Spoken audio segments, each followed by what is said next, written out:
Alright. So, kalau tengok dekat link summary ni, saya dah ubah balik. Saya kasih comel sikit. Sebab apparently yang apa nama sebelum-sebelum ni kita pakai tu valid lagi. Bukan tak valid, dia valid. Cuma dia terlalu, even nota tu pun kalau saya tengok pun dengan typonya, dengan dia punya message tak sampainya. So, isn't actually a very good nota. Tapi boleh pakai, tak ada isu. Cuma saya tambah yang chapter 2 ni lah, bukan chapter 2, sorry, chapter 1 yang AC ni lah, yang DC tu tak ada isu. You can just directly use it macam sebelum ni. Tapi it doesn't mean yang dia tak applicable dia still applicable sebab ada certain elaboration dia yang bab teori tu still applicable. So kita boleh pakai lagi. Cuma untuk hari ni saya nak fokuskan kepada yang nota, saya dah buka sebenarnya.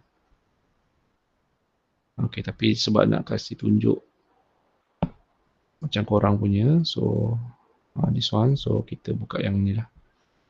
Okay, which one PowerPoint chapter 1, this one ke?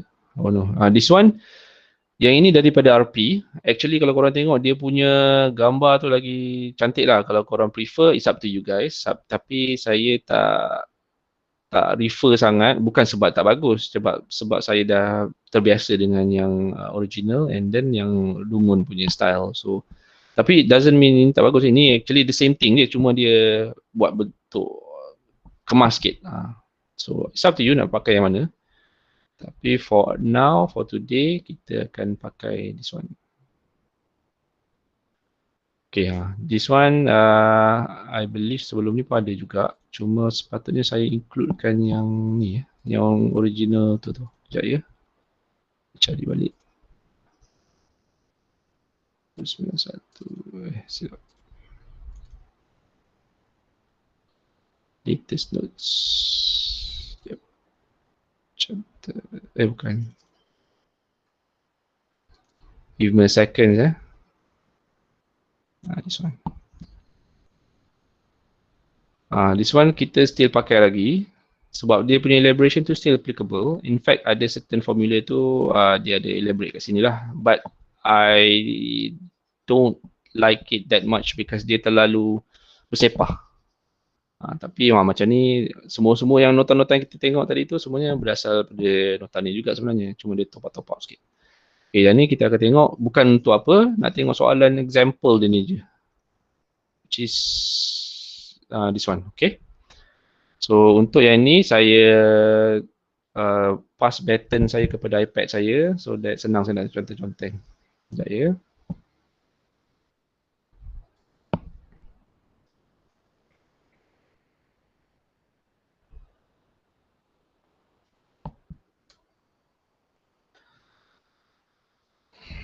Alright, so untuk this session onwards, always have your calculator, scientific calculator lah right next beside you. Sebab kita akan nak buat conversion imaginary apa semua tu, so lagi mudah kalau awak dah siap-siap tepi awak tu So kita buka power ini isi ke? Yep, betul. Okay, soalan Tapi ini saya boleh conteng ke? Tak boleh. Macam mana saya nak conteng? Tak apalah. Baiklah.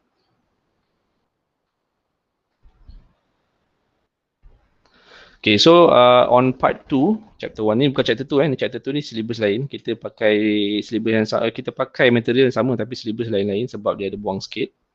So untuk part 2 ni, AC circuits,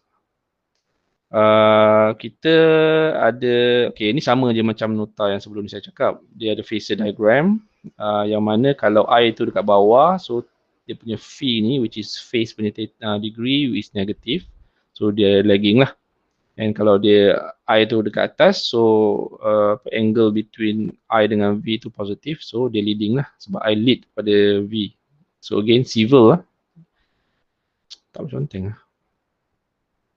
Anyway, ni kalau purely resistive, dia I dengan V dia sama phase, so tak ada berubah, so dia follow je. Tapi kalau induktif, for those yang kelas A, saya rasa saya tak cakap itu hari. Untuk induktif, awak bayangkan dia store current. Kalau inductive current, kalau capacitive dia, dua-dua ni, C dengan L ni, L is inductive, C is capacitance. Dua-dua ni store energy. Awak boleh beranji dengan tangki lah, tangki air. It's not tangki air lah, pit stop. Pit stop. Hari tu saya cakap kat group B, tangki air, tapi better pit stop lah. Kalau macam racing kereta ke ataupun motorbike kan ada pit stop kan. So let's say F1 car racing, satu I current, satu voltage. So after dah jalan tu sampai satu masa minyak dia habis, current I punya minyak habis, so dia berhenti dekat pit stop dia. So pit stop dia untuk I adalah L, which is inductor. So dia berhenti kejap, so apa jadi dekat yang vektor, yang voltage tu? Of course dia lead lah. Sebab dia jalan dulu, dia tak berhenti kat pit stop, so dia jalan lah. Kan? So nak memudahkan awak nampak dia punya rupa ni sama macam resistance. So air boleh mengalir dalam tu. Yang ni pun air boleh mengalir dalam tu lah. So that means current boleh mengalir dalam tu. So dia simpan current dulu. Ni cara sajalah nak mudah hafal dulu lah. So bila boleh mengalir dalam tu, so dia untuk current. So current akan kena stop dulu. Baru current kena stop dulu. Sekejap. Current kena stop dulu. Current kena stop dulu sebab nanti kau 1 over. Alright. Current kena stop dulu, baru and then bila dah isi minyak penuh, baru dia boleh jalan. Whereby untuk capacitance, dia nampak rupa dia macam yang C ni. Yang C ni saya tak boleh conteng, so saya gerakkan ni lah. Dia macam voltage source. Kalau tak boleh conteng. Tapi rupa dia macam voltage source, so maksudnya dia simpan voltage. So voltage kena masuk parking dulu dalam pit stop tu, current dah jalan. So dia tertinggal daripada current. So dia lagging. Sebab apa lagging? Sebab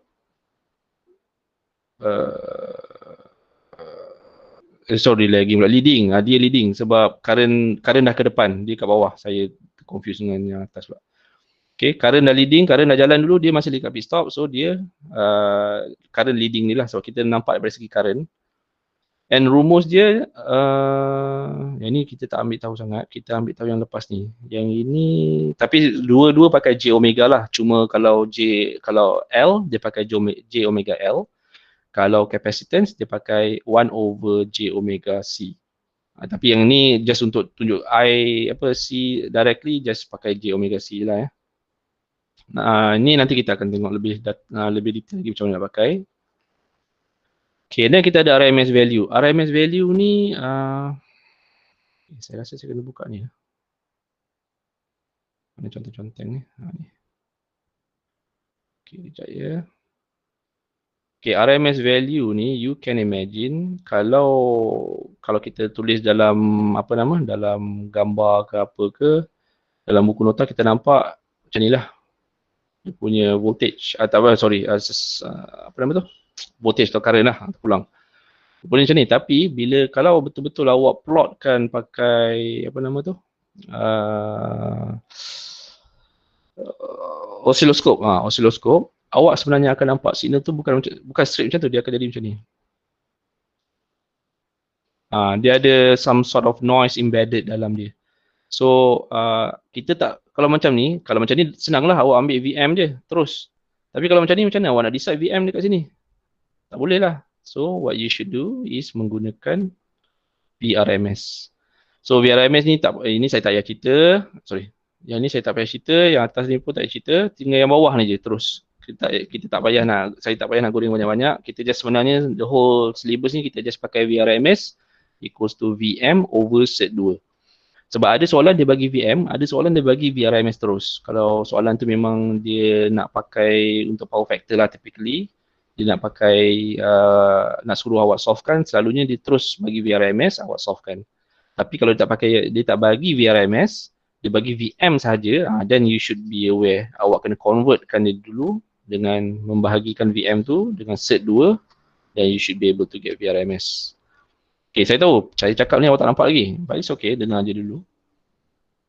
Okay, dan kita tengok AC circuit component ni dah ada dalam nota. So saya dah cerita tadi. So saya tak nak elaborate sangat. Kita forward dia dulu sebab nanti saya akan get back bila diperlukan. Ini pun saya tak nak elaborate sebab dia confuse. Nampak? Kat sini IRMS ada theta. Kat sini tiba-tiba negatif pula. Tapi ada star lah. Ada reason dia. Tapi saya tak nak confuse awak. So kita forward dulu. Tapi basically, apa nota ni nak cakap is that S rumusnya, sorry. Tadi tak ada. Macam mana nak padam semuanya? Sekejap saya padam dulu ya.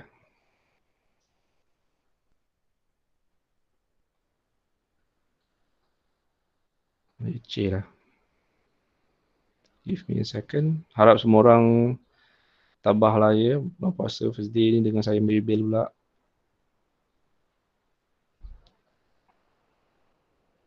Saya pun selalu kalau lecture ni suka minum air. Ni dah tak boleh minum air ni. Lemau sikit lah.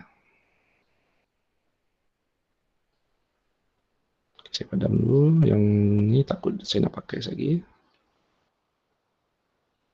Okay. So, kalau sebelum ni kita belajar, V equals to IR. Ini kalau DC circuit lah. And P equals to IV ataupun V kuasa 2R. Pulang awak nak pakai masa tu. Tapi dalam case circuit, okay, ni untuk case circuit dia macam ni. Ada resistance saja. Then this is simple. V lah ni, V R1 R2 ataupun ni R total lah ni. Pulanglah awak nak pakai masa tu. Untuk circuit macam ni senang. Tapi kalau circuit dia ada capacitance atau inductance dalam dia, which memang kita ada case kena pakai. In fact, kalau awak buka any kind of toys yang you ada atau electronics yang awak ada, mesti ada some sort of capacitance or inductance yang ada dalam circuit tu untuk safety and operation wise lah. So ini VT. So kalau nak buat macam ni, dia still guna rumus yang sama. V equals to IR, P equals to IV. Cuma dia punya simbol tu lain. Kalau macam V equals to IR, dia pakai untuk ni jadi VT sama dengan IT. Tapi ini yang resistance kat sini ni, dia tak pakai R dengan L, dia pakai Z. Tambah Z. For example lah tambah Z pula. Kali Z. Kalau ikut sini, ni I kecil Sini RT. Ini I kecil kali dengan Z. Maksudnya Z sama dengan R. Cuma dia ambil kira inductance ni, so dia punya rupa lain sikit. Sama ada kena kompleks ataupun polar form ataupun rectangular. And then dia punya power pun lain. Power dia tak pakai P, dia pakai S. Tapi rumus sama. IV, which is I besar, V besar sebab semua ni kena tukar jadi phase form. So kena tukar, so jadi IV besar. Ataupun awak pakai V squared ataupun Z. Cuma dia pakai S je untuk yang kompleks punya apa? AC analysis dia pakai S. Sorry, ni DC. DC awak boleh ambil direct, ni AC. Awak kena ambil kira L ataupun C. So that means you have to change the symbol untuk menunjukkan ini adalah analysis AC. Yang ni adalah untuk DC analysis. Okay. Itu yang basic. Okay, kalau tengok kat sini, S sama dengan V kali I. Samalah ni. S sama dengan I kali V. Terbalik-terbalik, sama je lah. Tapi isunya sekarang, kita punya practical punya data tu tak straight line. Macam saya cakap tadi, dia punya plot tu bukan macam ni saja. Dia jadi macam ni. Sebenarnya in practical sense, dia macam ni. Dia ada corrugation. So that means you kena pakai VRMS punya value. So VRMS ni basically sebenarnya bukan apa, it's just mana VRMS tadi? Ke depan ni.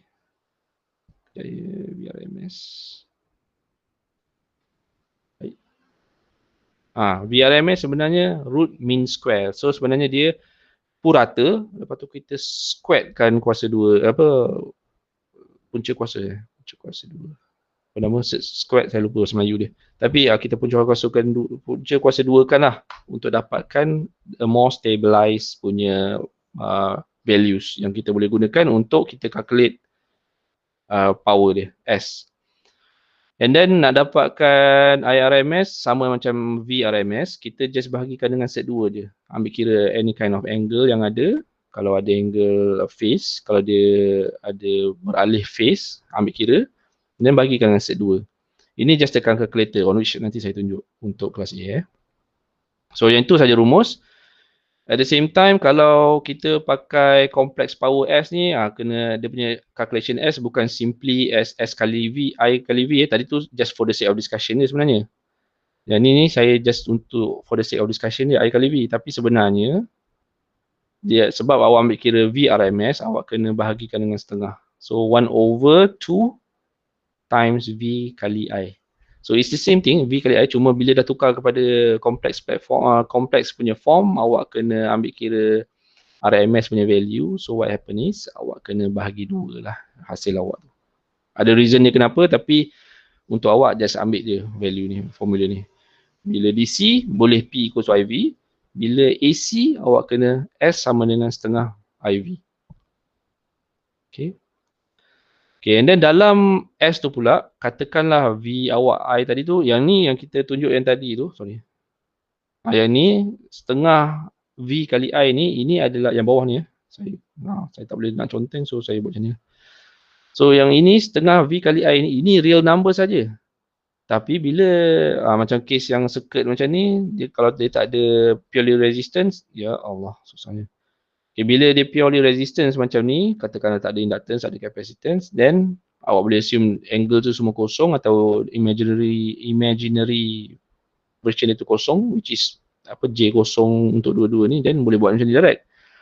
Tapi if let's say ada inductance value and ada pula shift phase beralih, then you kena buat macam ni. VI cos theta. VI cos theta. Untuk both kenapa ke depan ya, saya benci lah pakai slide ni. Saya kena figure out macam mana nak tukar balik. Sorry awak kena sabar dengan saya dulu. So dia pakai VI juga, imaginary dia pun kena ambil kira VI juga. And then awak kena nak perasan tak, sini cos untuk real punya value, untuk bukan real punya value, untuk apa nama tu, P ni apa dia panggil, P is average power in watts. So power yang real yang awak ambil daripada, kalau tulisan tu contohnya 120 degree ataupun 120 plus J kosong. So yang ini real 120 ni. Yang belakang ni yang ni imaginary, yang ni imagine, ini phase shift. Okay. So bila saya cakap P tu, inilah yang real ni lah. Real tu P So kalau tengok rumus ni tadi, yang P ni yang real, dia pakai cos untuk dapatkan shift phase. Kalau ada berlaku shift phase dalam circuit tu, kalau soalan tu bagi tahu ada. Tapi kalau yang imaginary, which is J punya, Q, dia pakai sin. So ini nanti kalau blur apa benda ni, don't worry, nanti saya akan back balik ke rumus ni. Cuma saya nak highlight untuk kira P S equals to real tambah imaginary, which is the, kalau awak tengok rumus apa tu, conversion from T to complex domain, memang jadi P plus JQ lah. So nak dapatkan P, awak kena guna rumus VI cos theta, tolak shift if there is any shifting berlaku phase. And then dapatkan Q, VI sin, pakai sin, tadi cos, ni sin, and theta ataupun theta pula, phi, tolak any kind of phase shift yang berlaku di current punya bacaan. Okay. Saya tahu pening, it's okay, tabah dulu. So nama P adalah average power in watts, nama Q adalah reactive power exchange. So P is average power, Q is reactive power. So kalau bahasa pasarnya, kalau saya biasa pakai dengan electrical engineers, is P equals to real power, Q is reactive power. Okay, so kalau yang bawah ni pula resistive load ni, kalau dia tukarkan kepada PF, maksudnya power factor lah. Power factor ni nanti saya elaborate lagi. Tapi for now, pegang dulu PF equals to 0 kalau tak ada inductor dengan capacitance. So that means awak boleh assume, awak boleh kira macam DC biasa je. Bahagi je nombor bulat tu. Tak payah J, tak payah angle. Sebab dia resistance value saja ada. Tapi kalau ada capacitance value, ingat capacitance dia pegang voltage. So bila dia pegang voltage, I akan lead. So bila I akan lead, dia punya power factor akan jadi kecil. Kenapa? Kecil daripada 0. Kenapa? Nanti saya tunjuk. And kalau inductive loads, dia akan hold current. So voltage akan lead. So current akan lagging. So dia punya theta dia tu akan jadi negatif. So lagging power factor. So dia patutnya nampak kalau logik dah negatif, patutnya positif lah. Tak. Dia patutnya lagi Q dia akan, power factor dia akan besar. Sebab apa? Nanti ada calculation dia. Sebab dia 1 over sebenarnya. Alright. So yang rumus ni kena ingat. Kalau tak ada phase shift, then awak boleh pakai terus S equals to VI. Tapi awak kena bagi setengah lah kalau ambil RMS. VI RMS. Tak boleh darab direct dia. And then S tu pula kita boleh convertkan dia menjadi complex form P plus JQ, and then kita boleh convertkan juga menjadi polar form dengan ambil tahu dia punya phase shift. Okay. Baik. Okay.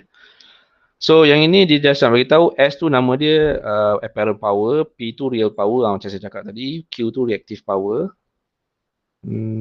Ada nama-nama lain lah yang imaginary. So saya biasa panggil Q imaginary sebab saya bukan power electrical engineers. So saya pakai dia imaginary sebab saya belajar calculus dulu. Yang JJ tu semua imaginaries. Tapi dia juga dipanggil reaktif lah. In the field kita panggil reaktif. Okay, and S tu is apparent power. Yang P yang kita P yang saya tunjuk, ada ke saya tunjuk? P equals to IV. Ni P real power.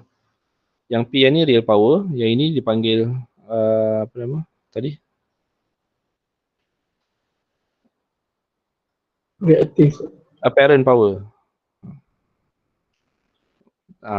Okay, next. Ini tak ada apa, dia just again nama and then apa rumus dia. Tapi ini penting ni, power triangle ni. Which saya try untuk buat dulu sikit. Okay, untuk buat power triangle, ini korang kena, it's not just power triangle lah. Okay, saya tak tahu korang belajar math dulu ataupun trigo macam mana, tapi yang apa, saya tak hafal. Kalau saya hafal, tentu tak susah. Okay. So, kalau kita tengok power triangle dia, rupa dia macam ni. Ini ada theta. Ini sebelah, ini tentang, ini hypotenuse. So, yang H ni hypotenuse lah. Okay. Yang T ni tentang, S ni sebelah. Yang S atas ni is sin, cos, and then Q is cos, T tentang. Tentang lah, tan. So, kita boleh tukarkan ini menjadi power apa? Apa nama otak saya di tengah hari tak puasa ni. Power triangle. Power triangle. So ni theta. Ni adalah P. PQ. PQ. P bawah. So P dekat sebelah. Q dekat tentang. S adalah dia punya hypotenuse. Okay. So kalau ikut rumus ni, sin theta adalah bersamaan dengan tentang bahagi hypotenuse. So kita boleh assume tentang is this one, Q bahagi hypotenuse, so S. So Q over S, and cos theta sama dengan sebelah bagi hypotenuse. So ni sebelah bagi hypotenuse S. So P over S, and tan theta sama dengan tentang bagi hypotenuse. Tentu tak susah. Tentu tak hafal pula. Sorry Tentu tak susah. So tentang bagi sebelah. So tentang is Q, sebelah is P. Kenapa sebelah? Sebelah theta Okay. Now, kalau tengok nota ni tadi, dia kata S sama dengan square root P squared Q squared, which is betul lah. S is hypotenuse. So kalau teori Pythagoras tu, nak dapatkan hypotenuse, kena all the sides dalam triangle tu tambahkan, squarekan, and then surtkan untuk dapatkan the actual value of the S. Which is betul lah ya. And then dia kata kat sini real power, kalau nak cari real power, awak ada value S, awak ada value theta shift tu. Awak boleh guna S cos theta. Mana datang? Ni lah. Kita nak cari apa tadi? Lupa dah. P lah, nak cari P. Nak cari P, this one. So, kita terbalikkan ini ke atas. So, cos theta kali sama dengan P over S. Yang ni rumus yang ni. So, S cos mana ni? Okay, S cos theta kali cos theta sama dengan P. So, kalau ada any shift berlaku dekat V, so S cos theta tolak theta old tolak theta new sama dengan P. So, kalau tengok ni samalah. S cos theta shift dengan kalau ada phase shift pula lah. Okay, and then untuk nak cari Q pula, nak cari Q kat sini lah. Ni kita ada Q kat sini ataupun kat sini. Tapi katakan dia tak bagi P, dia bagi S. Kita tahu S saja. So Q dengan S lah. This one lah. So kita kena pakai sin theta. So sin theta sama dengan Q over S hypotenuse. So S kalikan dengan sin theta sama dengan Q. So kalau ada phase shift, S kali dengan sin theta old tolak theta new sama dengan Q. So kalau tengok rumus ni, S kali sin theta ni sin theta old tolak new sama dengan Q. Awak nampak ni sama tak? Q sama dengan S sin theta tolak. Okay. And power factor pula, dia define as P over S. So kalau tengok P over S, which is this one, cos theta. So kita boleh cakap power factor sama dengan cos theta sama dengan P over S. Ini rumus kan, just ambil je, tak payah fikir kenapa pula tak ambil tan ke apa ke, sebab ada 3 tu, tak apa. Ini rumus, ada diorang dah buat study dah. Kenapa kena pakai cos, kena pakai sin, kenapa kena assume PF is cos. Tapi ini just saya elaborate based on power triangle tu lah.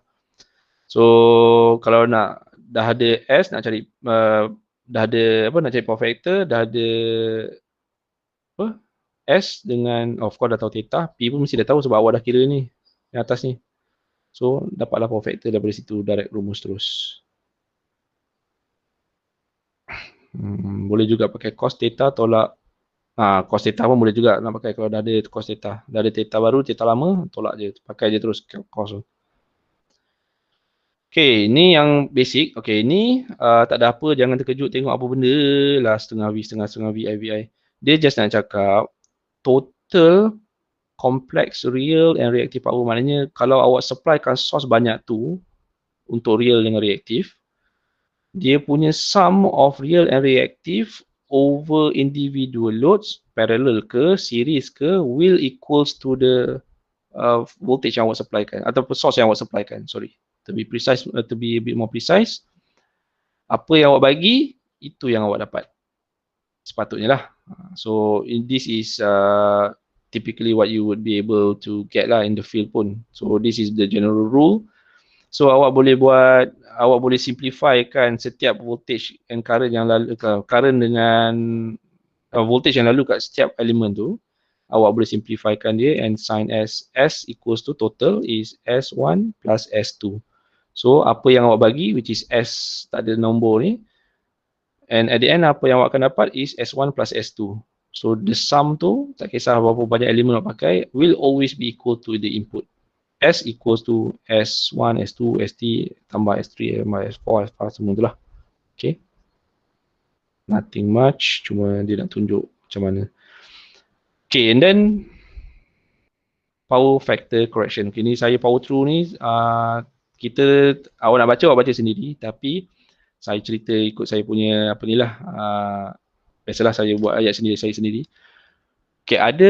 Okay, benda ni power factor correction ni kat rumah tak jarang lah orang nak ambil tahu sangat. Sebab kalau ada pun lagging ke leading ke, dia impact dia terlalu kecil lah untuk awak punya bil api. Sebab bil api awak sebulan paling mahal pun 500 lah. Kalau aircon banglo sebiji tu awak on 55 aircon 24 jam 24/7, maybe lah paling kuat pun 1000, 2000.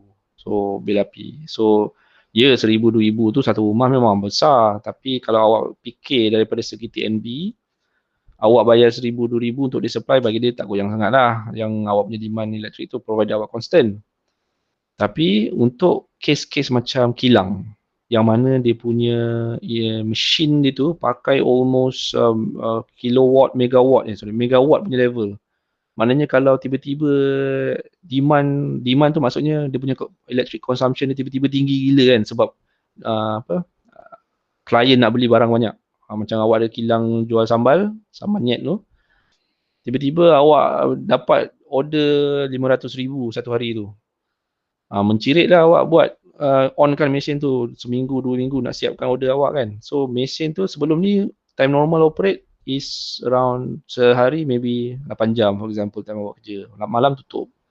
Tiba-tiba disebabkan demand tinggi, sales tinggi, awak kena supply 500,000, so awak terpaksa run 24/7. Bukan awak je yang run, mesin tu yang run 24/7.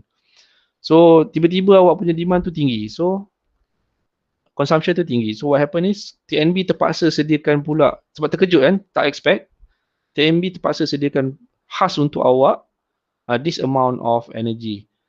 Tapi bila sales tak ada, tiba-tiba drop pula. Dah satu kerja TNB nak kena, yelah membazir lah TNB supply kat awak this certain amount of energy dekat awak punya premise, kilang awak tu, semata-mata sebab that particular demand saja. Of course kalau awak dia tak supply, memang tak boleh lah kan. So dah membazir dah dekat situ. Padahal banyak lagi tempat dia boleh dia boleh providekan instead of just awak. Okay, so itu apa yang dipanggil as demand. Electrical demand untuk case, untuk kenapa kita nak buat power factor correction ni. Sebab kilang memang, kalau most probably lah, kalau ada peluang kerja kilang ataupun awak buka kilang ke, dah jadi millionaire kan, awak kena ambil tahu benda ni. Sebab kalau awak tak comply benda ni, awak buat bodoh je, there will be significant denda awak kena bayar daripada TNB, and kerajaan akan suruh awak bayar. Maknanya awak tak boleh lari. Can be millions. Okay, so bila benda tu berlaku, maybe dekat bill electricity tu berkadar langsung lah dengan awak punya demand. Tapi yang awak tak nampak sebenarnya is the inductance dengan capacitance yang yang sedut, yang kan saya cakap tadi, the pit stop tadi tu. Pit stop tu dia kena sediakan, dia kena ambil masa juga untuk untuk dia service, tapi tak boleh pakai term macam tu. Okay, yang tadi yang leading dan lagging kita boleh pakai term pit stop. Tapi untuk case power factor correction ni, saya nak awak imaginekan tangki air lah. Okay. Sekejap saya. Okay. Tapi nanti dulu lah kot. Okay, so kalau awak tak ada capacitance dengan inductance, what happen is awak punya bill electricity mahal, and tapi ada certain factor dia panggil dalam apa nama ni? Dia panggil, kejap ya, saya cari mana ayat dia tu. Ni tengok yang nota ni, some utility charges in the vast of penalty justify mana ni, for tak apalah, tapi basically saya tak jumpa ayat dia tu sebab saya tak nak baca, take time lama sangat. So basically bil awak tu maybe nampak sama, tapi awak tak nampak cost dekat TNB untuk disupplykan this thing called VAR ni, VAR ni. Reactive power consumption ni. Yang awak nampak hanya real power consumption dekat bil awak. Tapi dekat reactive power consumption tu, TNB still kena tanggung tau. Sebab tu awak kena denda nanti, sebab dia tak ada cara untuk dia tunjuk dekat awak macam mana dia nak supplykan kat awak tu benda tu waktu demand tengah tinggi. So kat sini lah datangnya power factor correction. Sebab awak perasan tak tadi power factor tu dia memang berkadar langsung dengan P. P over S sama dengan cos theta sama dengan P. Yang rumus ni tadi tu. Mana power factor? Ni. Baik. This one Saya terpadam ke tadi? Ya dah tu terpadam. So P over S sama dengan cos theta sama dengan P. So kalau awak maksudnya apa?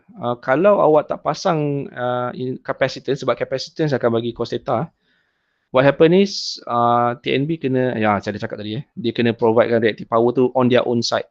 So agak costly untuk TNB sediakan, sebab dia kalau dia sediakan tu dia bukan sediakan untuk awak je, dia tak boleh sediakan kecil, dia kena hantar the voltage to across kilometers punya, berapa ratus kilometer nak sampai ke kilang awak lagi, nak pacakkan tiang api tambahan untuk cater for the introduction of power factor punya correction kat situ lagi. So dia akan denda awak. So what you should do is you yourself introducekan power factor correction dekat mesin awak tu yang awak nak pakai buat sambal nyet tu. So benda tu kita panggil power factor correction. So kalau dalam case ni dia ada cakap ini awak baca sendirilah advantage dengan disadvantage ni. It's just theoretical yang mana kalau awak apply awak dapat jimat cost, longevity dan semua itulah. So awak introducekan ni inductive load ni. Kalau sebelum ni awak hanya ada ini awak punya equipment yang inductive load yang mula-mula yang A ni adalah yang awak punya equipment. Lepas tu untuk handle lagging mismatch between awak punya demand dengan apa yang TNB supply, awak introducekan satu parallel inductive load kat sebelah dia. Inductive load lah. Parallel capacitance kat sebelah dia. Sebab perlu ke saya cerita yang tangki tu? For now belum lagi kot. Tak apa. So nanti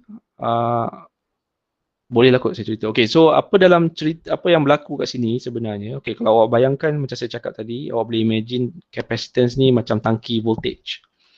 So waktu voltage awak normal, so dia akan supply dekat capacitance ni. So capacitance ni akan store sampai dia penuh, baru dia lepaskan voltage tu untuk awak punya equipment pakai.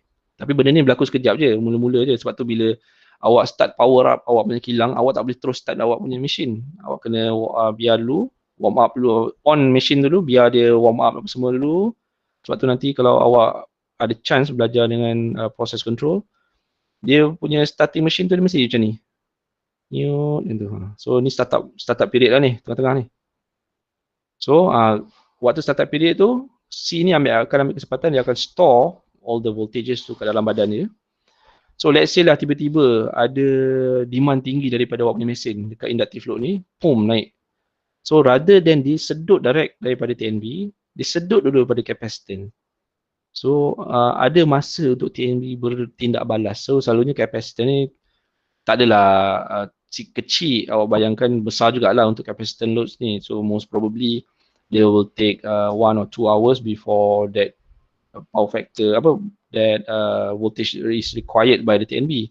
So awak boleh imagine macam tu. So itu gunanya capacitance kat belakang ni. Dia storekan dulu siap-siap. Kalau dia macam extra battery lah, power bank untuk handset awak. Time pakai tu, time dah nak ujung-ujung tu, awak tak ada kalau sementara nak tunggu wall charger tu, pakailah dulu power bank kan. Nanti dah jumpa power bank, dah sampai wall socket, cocoklah balik, then should be okay lah. So ni macam power bank lah untuk awak punya machine, untuk electrical machine. Itu kenapa kita nak buat power factor correction. So basically nak buat power factor correction, letak parallel satu capacitance load, satu capacitor kat sebelah dia, in parallel. Tu in theory. But what happen now is kalau bila awak introduce power bank dekat sebelah awak punya machine tu, of course dia ada dia punya storage sebelum dia kena sedut yang TNB punya. So you have to ambil kira lah dia punya apa nama, efek-efek dia dekat imaginary or reactive power punya uh, apa, result lah. So yang old tu kalau tak ada power bank tu awak boleh nampak Q1 ke mana? Q1 ke? Ya, yeah, Q1 is the old one. So bila awak buat corrective measures, awak buat power factor correction, Q theta 1 tu akan jadi kecil sikit. Sebab sekarang ni dia dah tak perlukan awak bayangkan Q ni is actually reactive power daripada TNB lah. Maksudnya dia tak payah supplykan banyak dekat awak dah. Cuma time-time dia perlukan je. So untuk time normal dia boleh bahagi sikit je. So awak punya theta, cos theta tu, power factor awak tu dah kurang. So that means awak punya reactive power pun kurang. So that means TNB lega, awak tak payah dia tak payah sediakan mahal-mahal untuk awak seorang je. So awak tak payah bayar denda ataupun there's some incentive lah. Not only awak tak payah bayar denda, bil elektrik awak pun akan murah nanti secara tak langsung. So Q2 akan jadi kecil menyebabkan delta Q which is delta perubahan reactive power disebabkan awak introducekan power factor correction ni which is QC. Awak nampaklah perubahan ni adalah Q1 tolak Q2. And Q again is CS sin theta. Yang Q2 ni P tan theta ni awak boleh abaikan sebab kita tak ambil, saya rasa kenapa tiba-tiba tan theta pula ni. Tak betul ni kot. So P masih lagi S cos theta. And then rumusnya awak hafal je ni.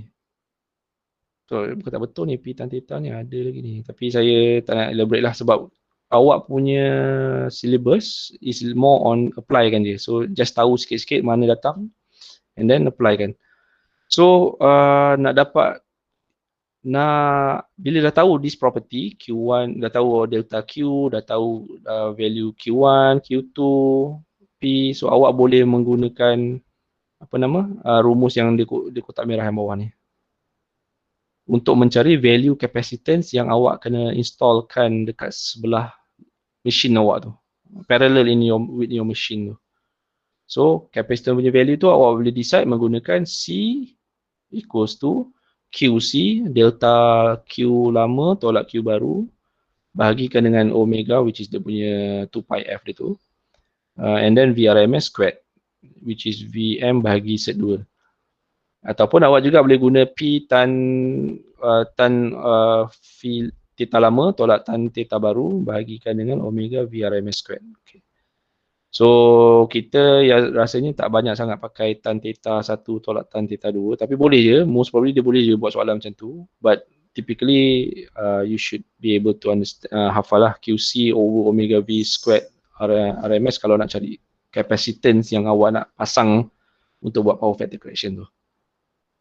Okay, and also delta Q is Q1 tolak Q2, Q old tolak Q new, bukan new tolak old, old tolak new. Sebab kita mengecilkan power factor, so old tolak new, yang besar tolak kecil. Okay, so yang ini kita simpan time tutorial. Saya lebih nak fokus kepada mana? Good notes. Good notes ke? Nota tu. Yep. This one. This one yang tadi. This one. So kita nak tengok macam mana cara kerja nak kira ke. Yang ini saya rasa tak pakai conteng, so saya pakai komputer lah sebab saya nak tunjuk kalkulator dia tu. Semua okey ke? Kalau kalau tak, kita break dulu kejap 5 minit sebelum saya proceed tunjuk yang calculation ni. Sebab tadi teori je kan boring kan. So kita ambil break 5 minit. Saya pun mulut dah ni kering ni. So break 5 minit. So 3.10 saya akan sambung balik.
Okay, saya sambung sebab saya boleh target pun nak habiskan chapter ni and then nak masuk ke apa ni, transformer sikit.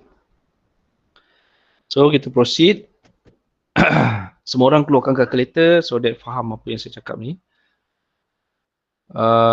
First and foremost untuk group A, sebab hari tu kita tak buat any kind of tutorial or exercise berkenaan AC ni. So waktu awak mula-mula buka your calculator tu, make sure di dalam mode complex, which is tekan mode. Kalau macam saya ni ada nombor 2 ni lah, complex. Then nampak complex kat atas tu. And then yang saya tak tahu apa nama ni, degree. Tapi apa mode ke apa ni tak tahu. Tapi complex degree So make sure degree. Actually calculator yang saya pegang kat tangan is different than calculator yang saya pakai untuk for the purpose of teaching ni. So harap maklum je lah So yang ini apa yang saya tekan kat sini awak jangan ikut sangat.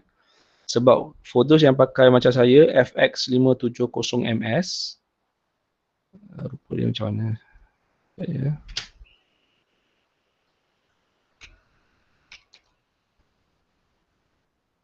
yang rupa dia macam ni.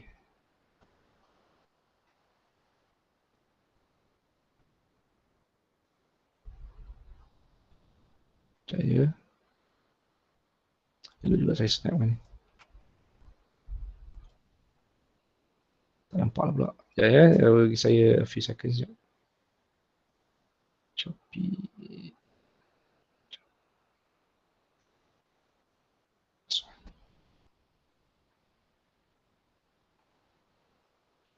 Yang ni.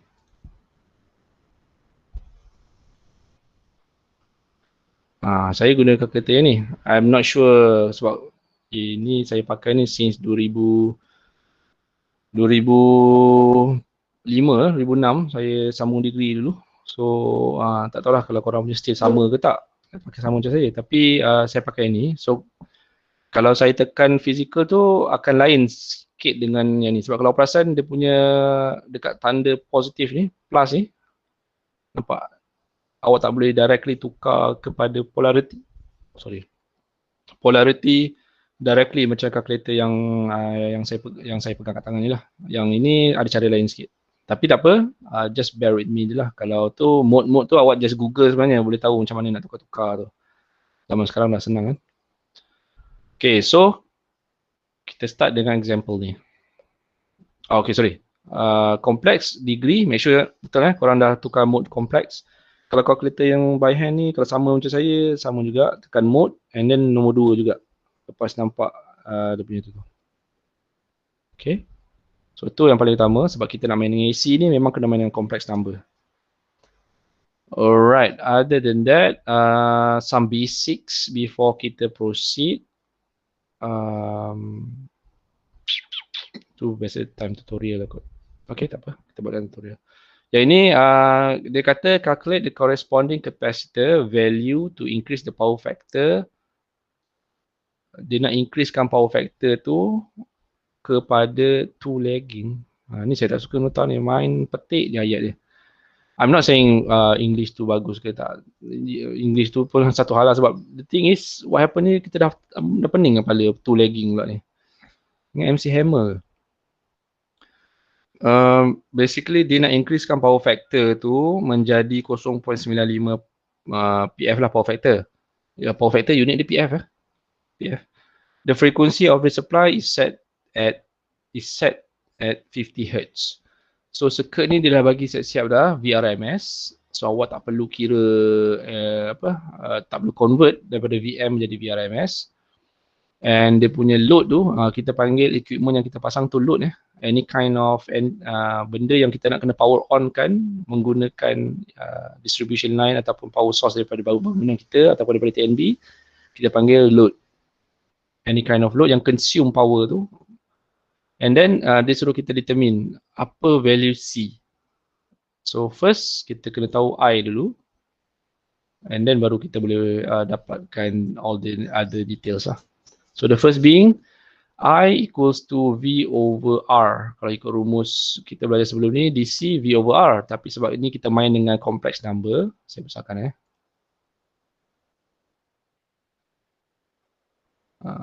hopefully nampak lah. And then ini saya snap dulu siap-siap. So that nanti kalau saya nak refer senang. Alah, dah pakai dah pula. New one.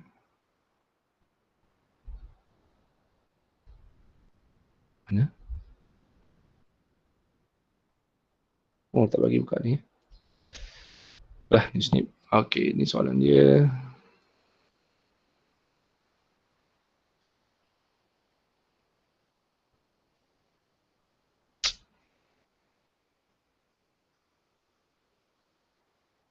Okay. Calculator tadi nanti. Alright, so first guna rumus apa nama?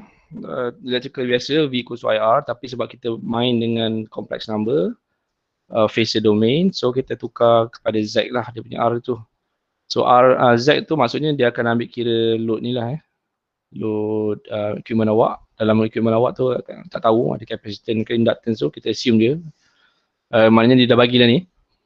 So source sebab dia dah bagi VRMS, awak tak perlu bagi set 2, just boleh plug in terus. So kalau awak tekan calculator nak solvekan ni untuk kelas A tu. So awak ada value 120, tekan.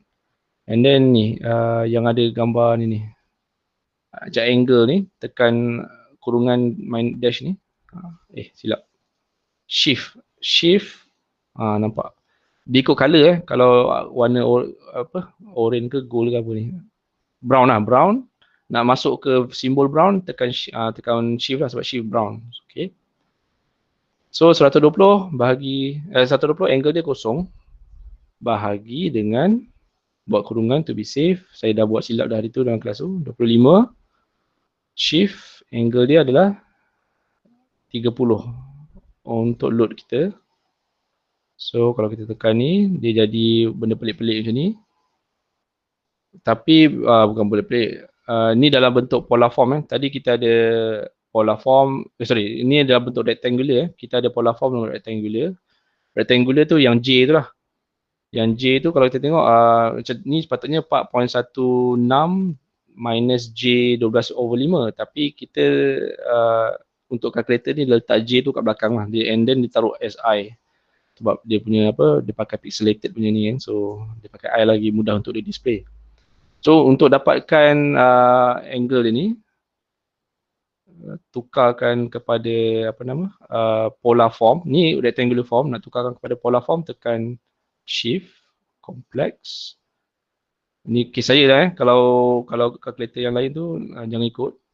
Buat cara yang nanti saya tunjuk. Complex, tukarkan kepada nombor 3 untuk kepada radial polar form. So awak dapat macam ni. Leceh lah nak baca kan. So tekan S dengan D, convert kan. So awak dapat 4.8-30M. Okay. So untuk apa nama tadi? Yang calculator yang macam saya cakap tadi, leceh lah pula nak pandang balik.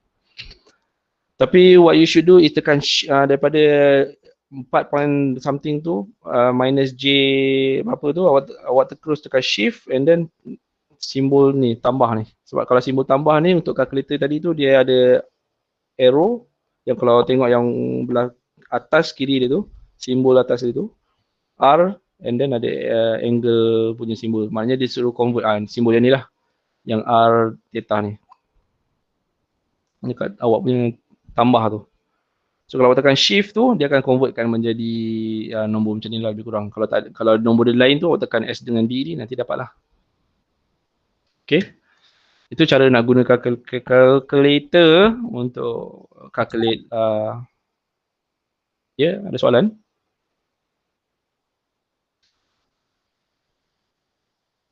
Saya boleh repeat balik tak? Sebab tadi saya kira tak keluar yang degree tu. Tak keluar yang degree. Okay, awak dah make sure complex dengan degree tak dekat awak punya calculator? Complex dengan D sudah tu. Okay, alright. Okay, saya start balik Okay, first 120 nombor biasa. And then tekan shift. And then yang ni, apa nama simbol tolak ni, kurungan tolak ni. Sebab kita nak access yang simbol angle ni. Tekan tu. So angle yang 120 ni adalah kosong, so tekan kosong. Okay, and then ikut dia suruh bahagi. Bahagi. 25, angle 30. So 25. Again, lagi sekali nak access angle tu tekan shift. Bracket tolak ni. And then angle dia 30. So tekan 30. Oh sorry. Saya kena buat kurungan dulu. Sebab takut nanti kan dia buat 120 tu bahagi dengan 25 pula nanti kan. Okay, 120 ni buat kurungan. 25. Angle 30. Kalkulator saya nampak kan? Alright. So kalau tekan sama dengan, awak akan dapat macam ni, which is in a rectangular form. Kita nak tukarkan dia menjadi polar form. Kita kena tekan, kalau kalkulator awak tu sama macam saya, tekan shift and then plus sign ni. Tapi sebab kalkulator yang saya ada kat sini ni lain, so saya terpaksa tekan 2 and then saya pilih nombor 3. So nampak simbol ni. Answer tadi tu convertkan menjadi polar form R angle. Kalau tekan, dia dapat pelik ni. So tekan S dengan D. Nanti dapatlah 4.8 angle 30. Boleh? So kalau kalkulator hitam ni dia tak keluar angle tu. Kalau kalkulator tak keluar angle, awak tekan je ni. Okay, saya pun okay, saya try. Memang kena awak kena tekan satu button extra. Sekejap ya. 120 kosong bahagi 25 ke 30. Okay. Sekejap. Mana button ni?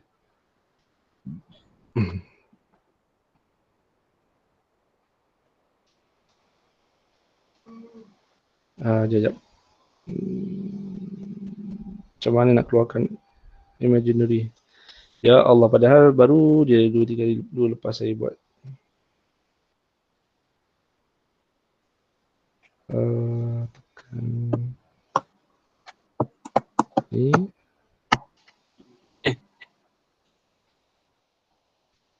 Real to imaginary. Ya, saya pun mencari button ni.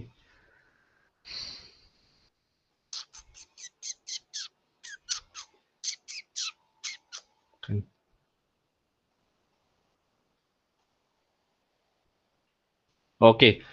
Awak tekan ni apa shift sama dengan lagi sekali.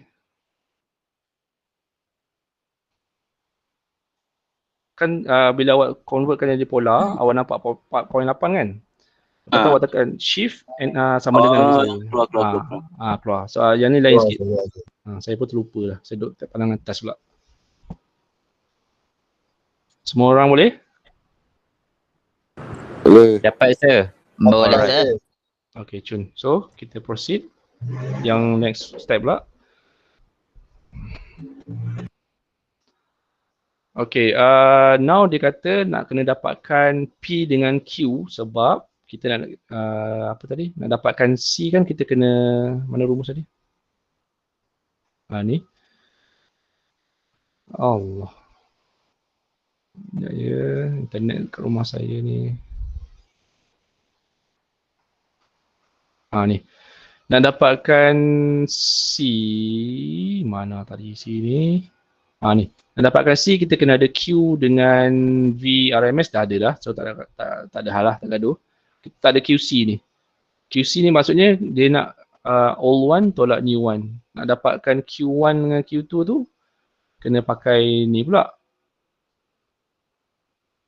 Ni. V RMS IMS sin theta V tolak theta I. So sebab tu kita kena kira semua tadi P dengan apa nama tadi tu? P dengan Q tu sebab kita nak patah balik lah basically. So buat je dulu real power V, RMS, IMS. Ni saya tak tepi lah, senang nampak Okay, tadi kita dah dapat I. So now kita boleh masukkan dia dalam equation ni lah. So VRMS dengan IRMS. Ni IRMS And cos theta, theta tu kita tahu sebelum ni kosong. Untuk yang old tapi kita kira dia dulu. So bila Sorry, ni new one QO cost 30 ke? Oh sorry, ni yang load, sorry. Apa ni? VRMS cost 30. Alright, so kita ambil VRMS which is 120 and then sebab dia punya ni kosong. So silap. Ni rumus ni. VRMS cos theta V tolak theta I. Sekarang theta V adalah kosong. So kita letak kosong kat sini. Ni tak boleh conteng kat sini. So saya tulis pakai ni boleh tak? Ni So P1 sama dengan, saya zoom. Okay, P1 sama dengan VRMS, kalau saya pecahkan balik, RMS, dia punya tu cos theta, cos stat. So kalau saya kembangkan dia, VRMS is equal to 120, dapat daripada ni 120, and then IRMS, real value dia, kalikan dengan IRMS 4.8, so dapat 4.8, kalikan dengan cos, kalau ikut rumus ni, theta lama tolak theta baru. So theta lama dia adalah kosong, tolak theta lama tolak baru lah. Theta V tolak theta I. So theta V adalah kosong, then theta I is minus 30. Ni minus 30 kita kira tadi. So minus 30. So awak dapat, tu yang awak dapat bawah dia tu, bila dia simplifykan lagi, 120 kali 4.8 berapa? 4.8, you should get 576 kali cos 30. Sebab positif negatif kali negatif positif lah. So cos 30 degree. Tak tahu awak nampak macam ni. So kalau awak settlekan cos 30, tekan kat calculator. Mana cos 30 sama dengan 0.866. So 0.866 kalikan dengan 576. 498.83. 498.83. Ni yang apa nama? Real power yang old. Maksudnya awak tak buat any kind of corrective measure lagi. And then the same thing lah goes for Q. Cuma instead of cos, dia tukar jadi sin. And then bila awak dapat value Q tu, awak akan taruh J lah. Sebab dia adalah reactive power. So it's in imaginary punya realm pula. Imaginary punya phase. So awak akan taruh J 288, calculation tu lah hasil. So saya tak nak kira malai lah. Sebab benda yang sama je. And then baru awak masukkan complex power S, samakan dengan 488.3 campur J 288, and unit S is VA. Kalau P watt, kalau S VA. Ini complex power punya unit lah, memang standard. Okay, ada yang nak tanya pasal step 2 ni?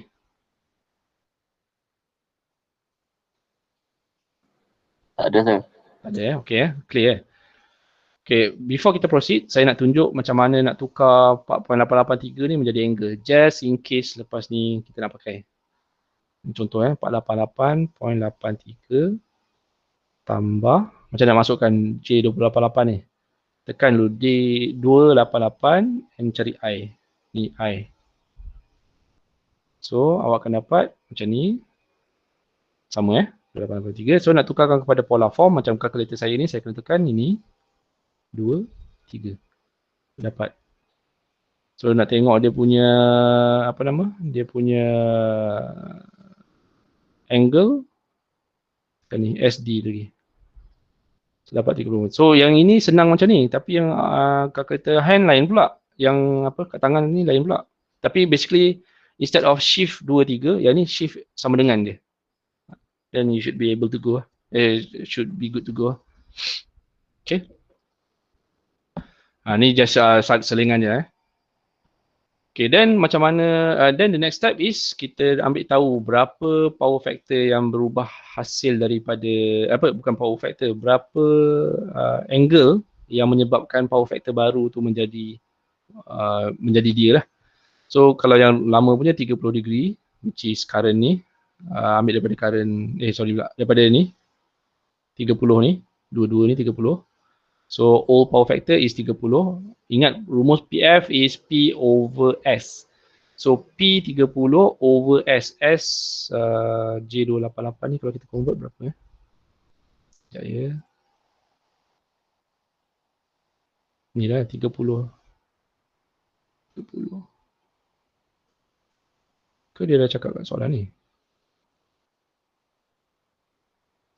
Alah.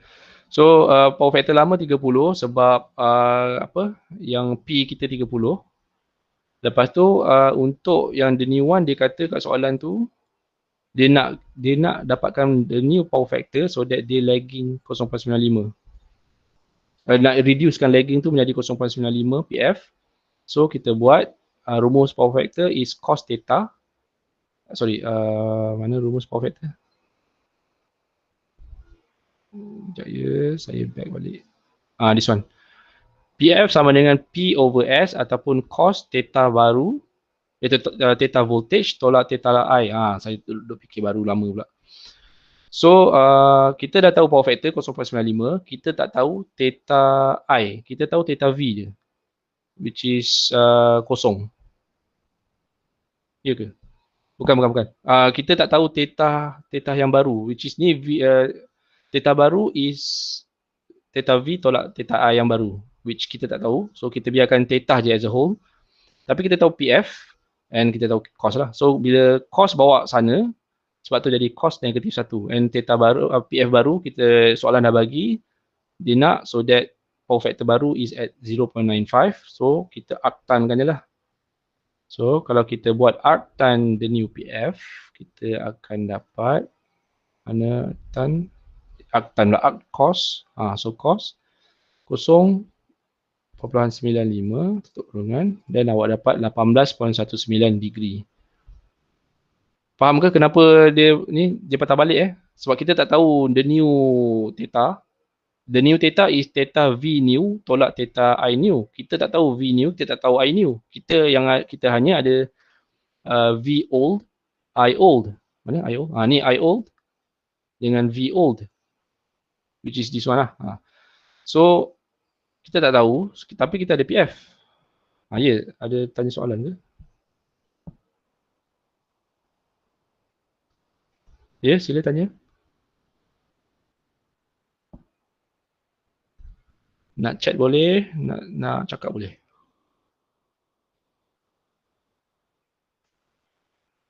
Tak ada? Salah tekan? Okay, tak apa. So, apa tadi saya dekat sini, sebenarnya rumus ni dia terbalikkan. Sebab kita tak tahu theta ni, kita terbalikkan cos ni pergi sana. Sebab kita tahu dah PF baru. So, arc cos lah jadinya bila pindah ke sana. Jadi arc cos, so awak tahulah the new degree of theta is at 18.19 degree. So kalau kita plotkan itu, macam ni lah rupa dia.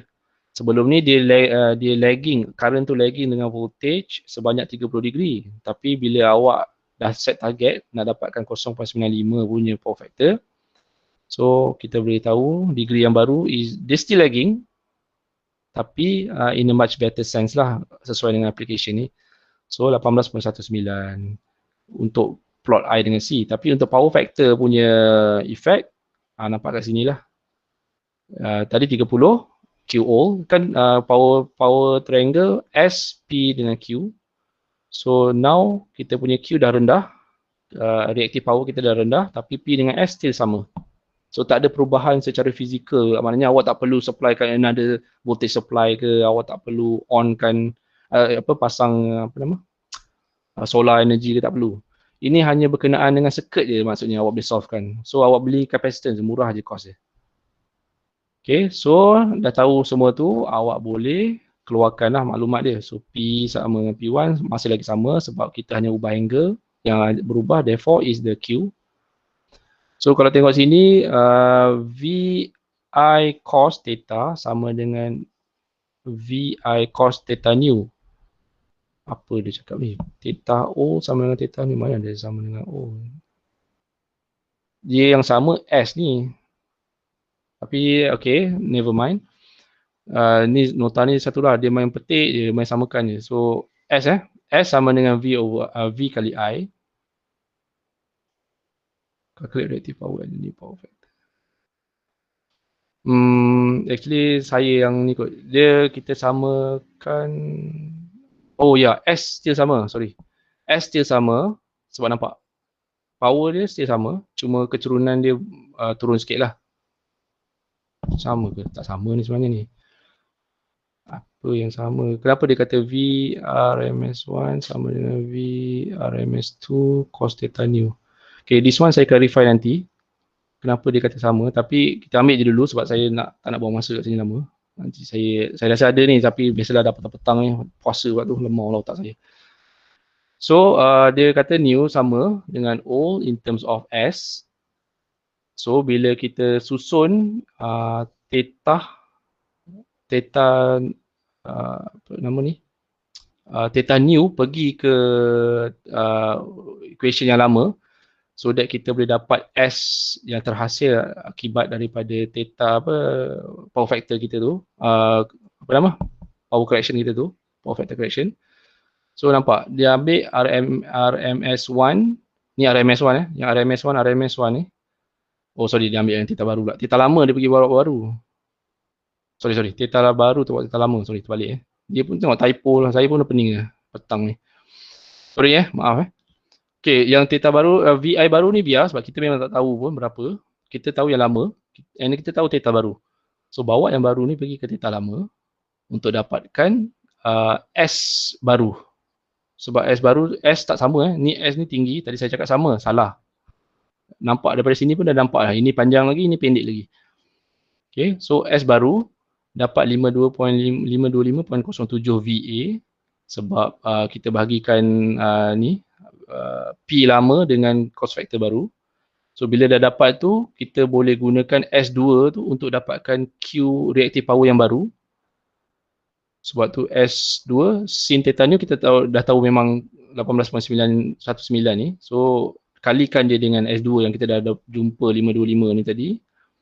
And then you should get your Q new with the value 164 VARS var sebenarnya, mana ada S, var, Q new is var. So dapat Q new, awak boleh kira delta Q. So from there awak boleh dapat perubahan Q and then boleh guna formula yang ini. Ni C equals to QC over omega. Omega dah bagi dah. Dia bagi tadi is at 50 Hz. So 2 pi kan omega equals to 2 pi F. So 2 pi multiply with 50 Hz, then you'll get your omega. Oh, kering mulut. Okay, omega. So awak masuk VRMS sebab VRMS ambil je terus daripada soalan which is 120 volt ni. Ambil je terus, letak. And then bagikanlah dengan delta Q, then you should get your the amount of capacitance yang sepatutnya awak install untuk dapatkan that kind of power factor correction. Panjang tapi tak apa, nanti tutorial kita akan explore lagi. Ini just saya kasih geli-geli dah dulu, tengok macam mana dia punya flow dia, yang macam mana nak pakai calculator. Boleh? Ada soalan? Tak ada saya. Okay. Kalau tak ada, bagus. Tutorial nanti kita akan buat yang ini and then saya try cari soalan-soalan past years so that kita boleh latih to be lah untuk your test one. Okay, so kalau tak ada, kita masuk kejap transformer. Ini kejap je transformer ni. Saya just nak sentuh yang teori je dulu untuk sedapkan hati. In case, bukan sedapkan hati, requirement lah sebenarnya. Okay, kita ada dua nota. Okay, ini bukan. This one. Yang ini simple. Tapi ini memang daripada Pasir Gudang. Pasir Gudang ke Penang? Penang kot.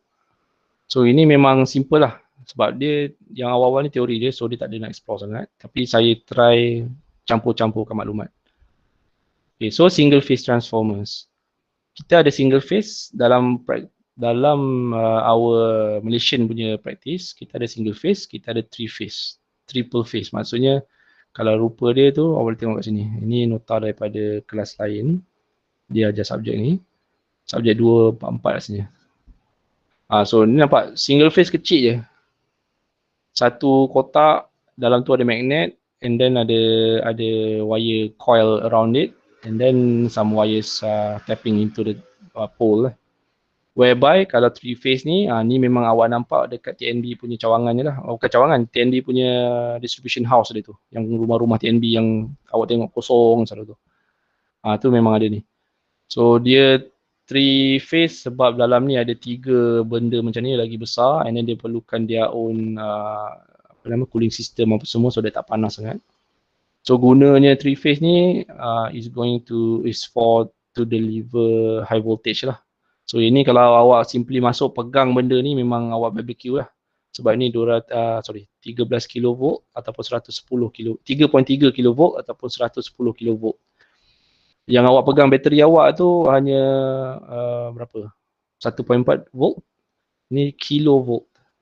Kalau 1.4 volt, spark plug motor awak pun tak silap saya dalam berapa? Paling tinggi pun 5 volt lah. Sebab dia bukan nak banyak sangat pun. So kalau itu pun awak boleh terkejut, bayangkan awak pegang benda ni, three phase ni. Confirm mati. Okay. Tapi kita hanya belajar single phase saja. So apa benda transformers ni? Dia berubah bentuk menjadi robot ke? Tak. Dia mengconvertkan, dia transformkan AC voltage daripada distribution awak yang tinggi kepada yang kecil, ataupun yang kecil menjadi besar. Dia vice versa. Dia boleh kecilkan, dia boleh besarkan. Awak boleh bayangkan macam amplifier gitar awak lah. Dia boleh kecilkan, boleh besarkan. So dia basically dia voltage lah, dia main dengan voltage, and then kalau kita kecilkan, kita panggil step down, daripada besar kepada kecil. So kita turun. Kalau step up, daripada kecil menjadi besar. Okay.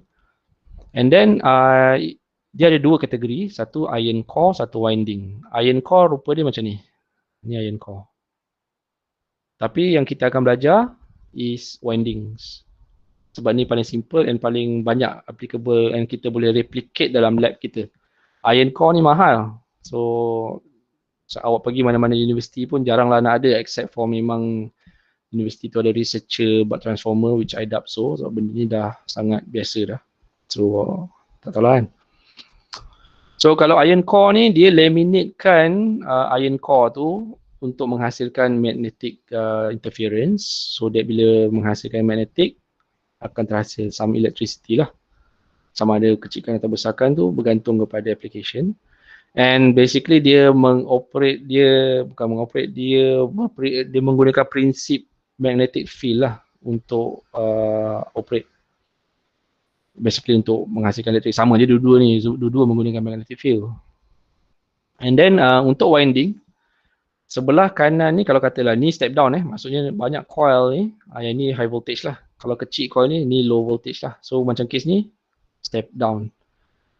So windings yang primary connected to AC source, can be AC source, can be distributed TNB, it's up to you lah nak pakai transformer ni macam mana. Secondary is kepada load awak ataupun equipment awak.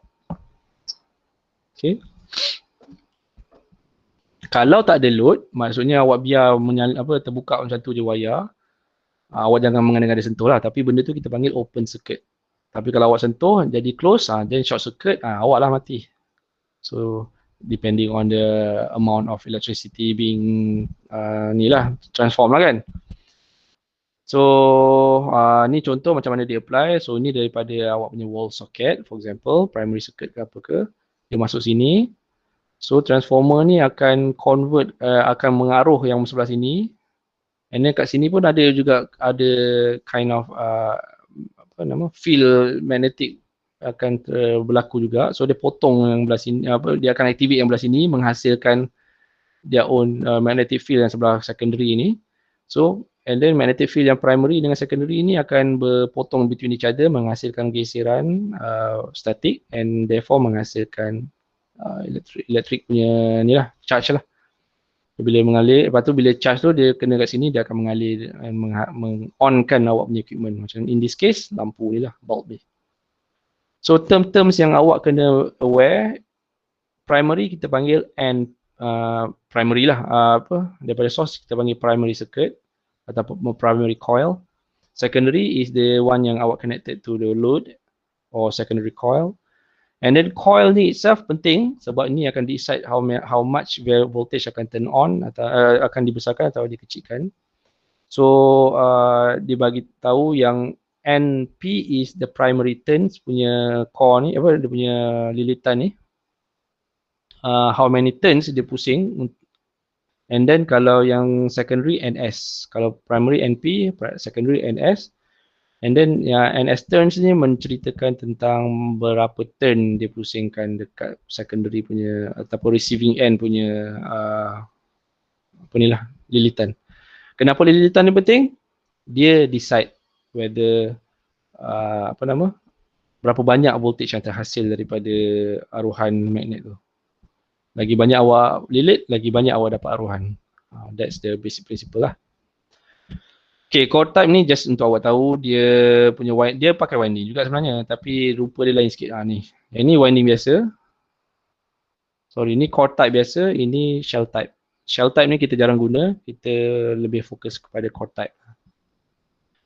Okay, dan kita tengok ideal transformer. Ideal transformer, dia punya rumus ideal transformer ni kita selalunya memang the real world tak ada lah pun ideal transformer ni.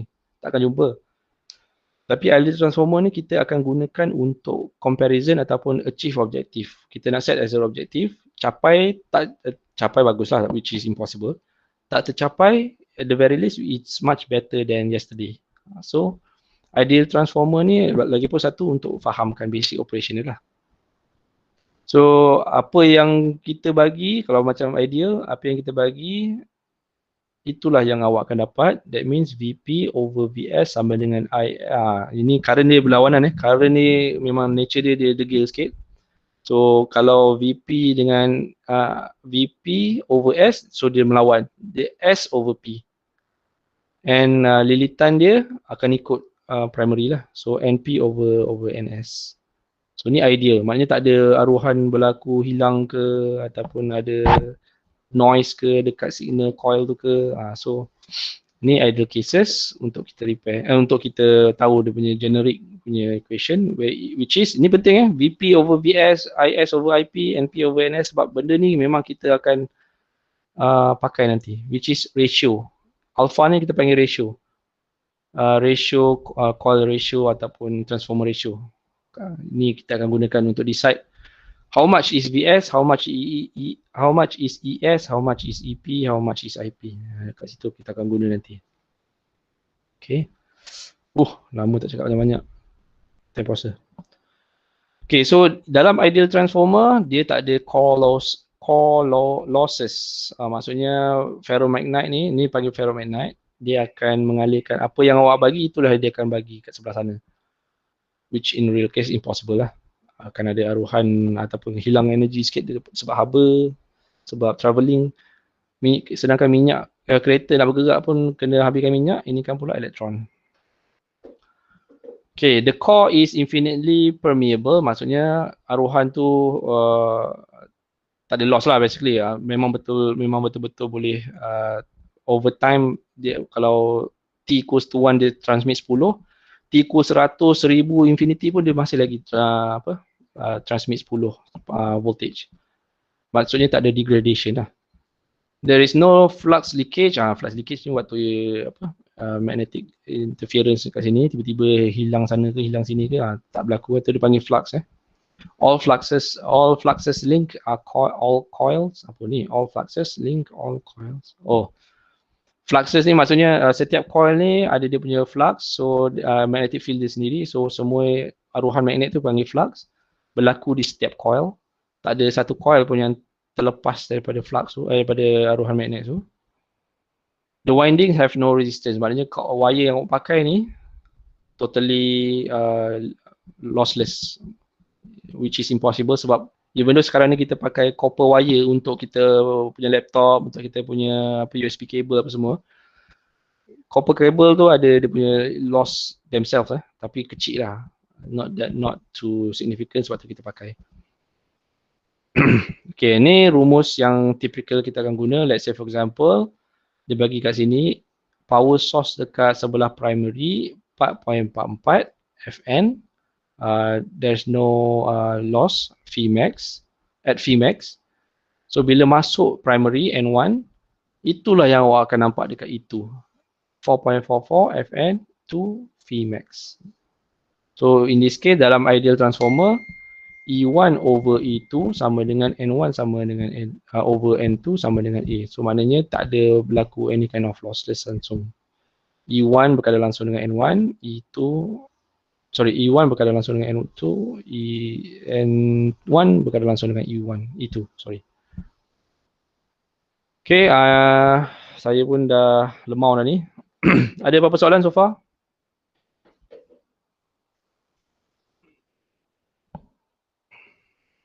Tak ada sir.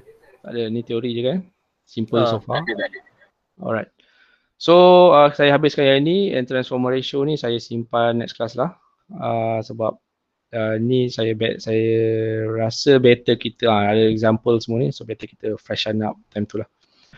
But untuk habiskan ni, kita dah tahu tadi E1 over N2, E2, N1 over N2, tapi I macam tadi, dia pelik, dia lawan. Kalau sebelah tu N1 ataupun E1, then dia I2 lah. I2 over I1. So the voltage relationship then, bila kita dah tahu there's no loss, V1 is also equals to E1 sebab rumus P1, P in V1 I1 cos theta ni lah, which nanti akan kita try tengok proof kan ada ke tak. Tapi basically dia nak cakap untuk ideal cases, semua ni equals to each other, tak ada loss langsung. Awak apa yang awak bagi, itu yang awak dapat. So sebelah primary akan sama dengan sebelah secondary, cuma current tu sebenarnya sama tapi kita convertkan ke sebelah sana, sebelah sama dengan tu, so dia jadi terbalik lah. So tu je lah kot, VI sama, so all P in sama dengan P out, reactive power pun sama dengan reactive out, power out. Apa nama, S ni is tadi apa tadi? Saya pun dah lupa, dah lemau ni. S in sama dengan S out. So semua sama, tak ada loss, semua yang berlaku dalam tu akan dapat kat sekunder. Ini is ideal transformer. Okay, itu saja. And then nanti esok lusa kita akan masuk transformer ratio, and then kita try buat some example untuk transformer ni lah. Okay, next class, saya tutup dulu ni.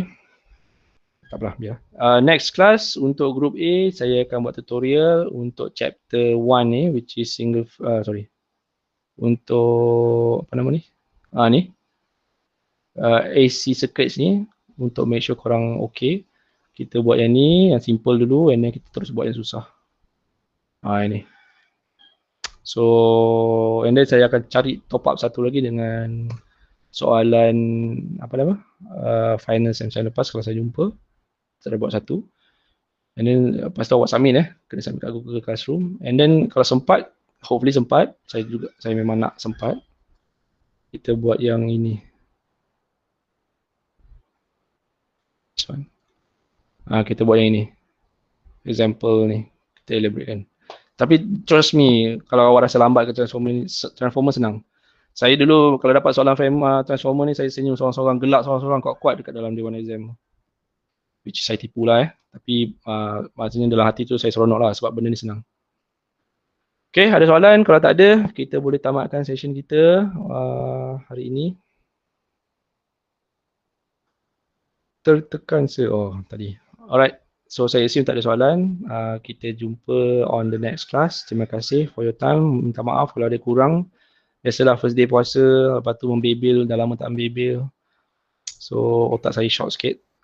So minta maaf. Alright. Okay lah. Terima kasih. And selamat berbuka. Selamat menjamu selera. Raya nanti jangan lupa dia raya saya. Awal lagi sir. Balik je. Kita ada 29 hari lagi raya. Sebenarnya. Tak balik je. Panggil raya bibis je. Siapa suruh orang Kelantan kes tinggi? Tidak ada. Alright. Okay lah. Selamat berbuka and jumpa awak on the next class. Have a nice day. Thank you sir. Jangan lupa tarawih. Jangan lupa tarawih.